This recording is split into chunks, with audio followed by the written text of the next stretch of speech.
You want the truth about UFOs? I will tell you everything that I can. There has been a surge of interest in the subject recently, and I think now is the right time to explain the situation anonymously to those who are willing to listen. Before I begin, please understand that this is not a Q&A session. I know the users here will have many questions, but I have prepared the following message with the intent of providing as much information as possible without identifying myself. Here's what I can tell you. The United States is the only country with alien technology, and we have no real understanding of it or its creators. We currently have 4 of their craft in our possession, the first of which was retrieved from New Mexico in 1947. The events that put the other 3 saucers in our hands occurred during the 70s and 80s, and never made headlines.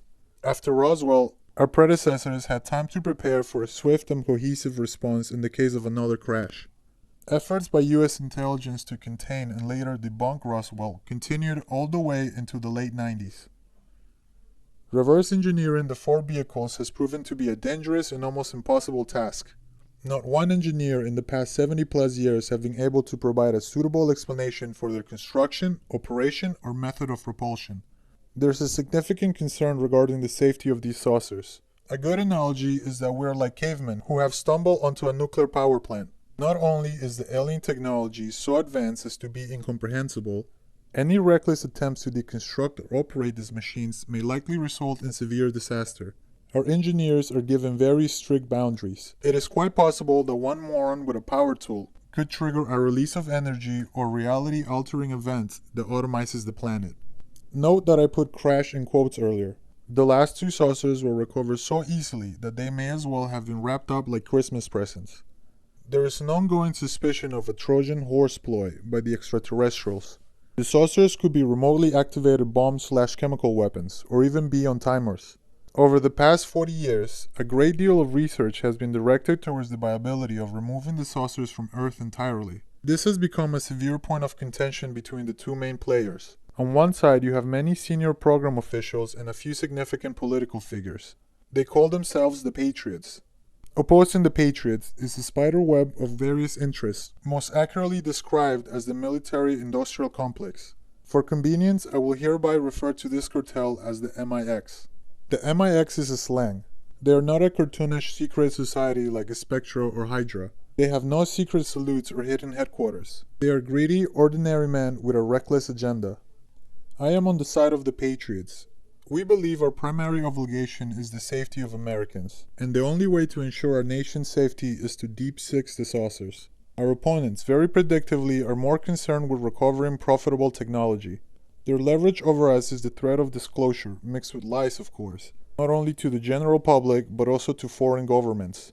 The MIX knows that we can't covertly dispose of the craft if foreign interests are made aware of our methods for doing so. While we would like to see the saucers gone entirely, we would much rather retain possession than risk apocalyptic technology falling into the hands of Russians or the Chinese. The battle between the Patriots and the MIX is escalating. They have much more leverage in the media than we do, and they have been steadily ramping up the pressure with the sinful agents in popular works of fiction.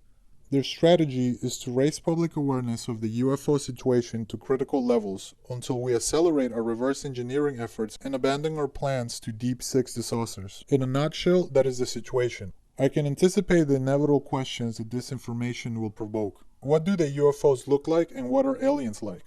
If you are wondering what the saucers look like, you understand that I can't offer photographs. To my knowledge, there are no genuine photographs of any of the 4 crafts in existence. But if you ever watched a movie, you have a very good idea of what they look like. They are metallic saucers accessed by a round hatch. The internals are very plain and all formed from the same dull silver substance. This substance is impervious to saws, lasers, pressure, radiation, chemical reaction, and even temperature changes. All efforts at assembly and analysis have failed. In the last saucer recovered, there are locked doors which are impossible to open.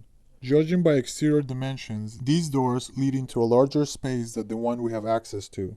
I should also mention that everyone who steps near the spacecraft suffers from an uncanny anxiety which increases upon entry.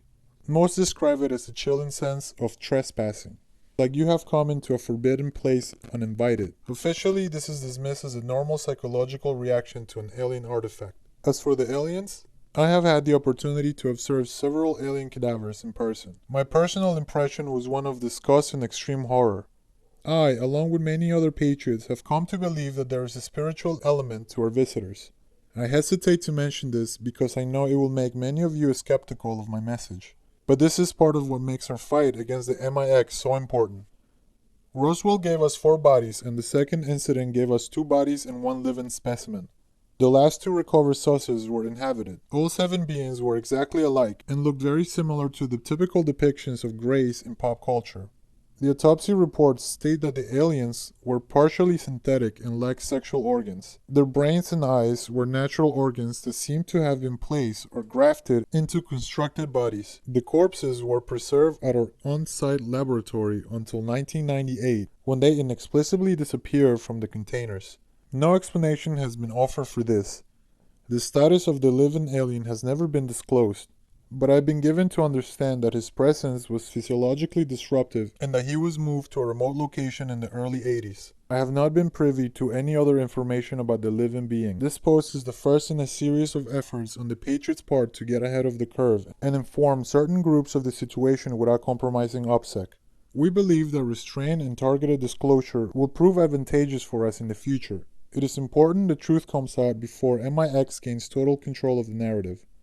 I have posted this here for a reason. I am not a user of this board, but Paul has a reputation for fact-finding and research. Thank you for your time, and please use the information I have given you wisely.